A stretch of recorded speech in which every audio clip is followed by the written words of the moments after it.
Hi, I'm Miss Macpherson. I teach physics and I'm really looking forward to working with my new GCSE groups. The aim of this video is to explain my plans for remote teaching. I want to make sure you know how to contact me if you need more support. Please watch through to the end for a full explanation. Each week, work will be set on Google Classroom. I will create a separate classroom for the physics work and send students an invitation to join this class via Gmail. I will also post the class code on the General Science classroom. I hope this will keep things more straightforward and reduce the overwhelm of biology, chemistry and physics all being together in one classroom. I will add a new folder each week with a title that states the week number and date for completion. So week 1 aim to complete by the 10th of June, for example. Work will be uploaded in time to give students at least one full week to attempt it, and that folder will remain in the classroom after this date. I will set the work in sequenced lessons.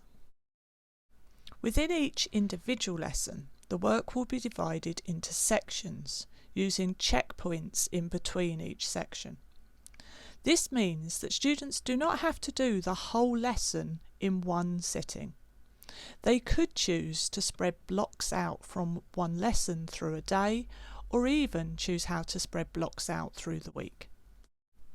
In week 1, I'm setting one lesson as an introduction to GCSE single physics, and I'll set 2 lessons on the new topic of particle theory, which is topic 14 in the specification.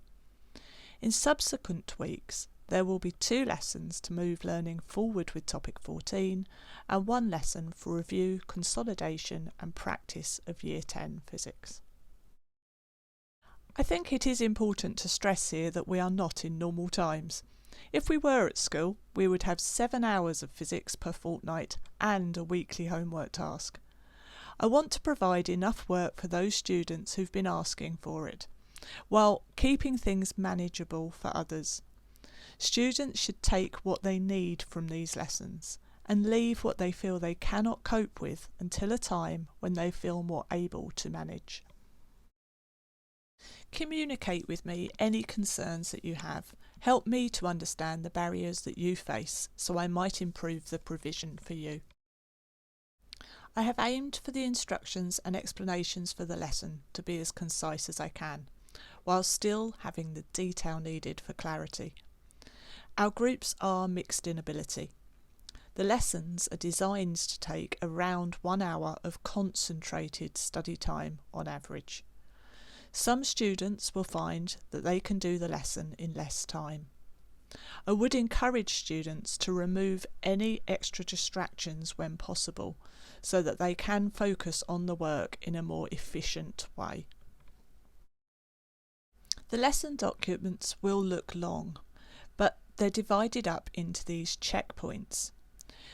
Individual students do not have to do everything in every lesson. What I've tried to do is cater for different individual needs in terms of support and challenge. So to help you navigate, I've used a colour coding to my lessons. The main parts of the lesson will be in black font and relevant to all students. Blue will be used for the questions that all students should answer. These are those checkpoints. Every lesson will have a model answer document provided for the students to use immediately after they've tried a particular checkpoint. If a student is stuck, this will hopefully support them to move on and reduce frustration. More importantly, the model answers provide students with a chance to improve their work at each checkpoint before moving on to the next part of the lesson. The danger in providing a resource like this is it can make it hard for students to resist the urge to just look at the answers without thinking them through for themselves. Don't do that. It is good to make mistakes along the way. This will help your learning.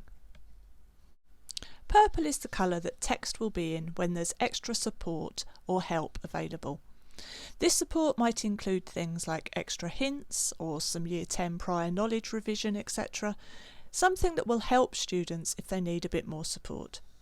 Students can completely ignore these sections if they don't need them and just stick to the main tasks in the lesson, trying to keep that manageable over, on average, an hour of time. In the checkpoints, some questions may challenge students. When this challenge is too much, they can use the support ideas. But remember, challenge makes it worth doing, and challenge moves your learning forward. Green is for optional extensions. There are some students who will work more quickly and will want extension tasks. These are optional extras that provide an opportunity for students who want to spend a little longer. It might be they're enjoying the topic or they want a deeper learning experience. Red will be for important instructions. So everything will be set as a material. There will be direct links to the resources provided in the lessons. The work from each lesson does not need to be submitted. Students should keep all of the physics work that they do during this time together. It might be saved electronically in a folder or on paper collated. Have it ready to bring in when we return to school. The assignment is the very final thing to do at the end of each week or 3-lesson block of work. This will always be a short Google form that will help me to continue to plan for future lessons. When you return these, I will see that you're working on your physics.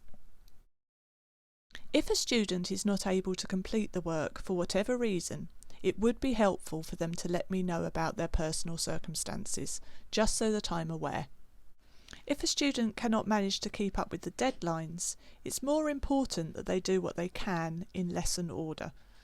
Feedback that's submitted late will still be recorded and acted upon in future planning.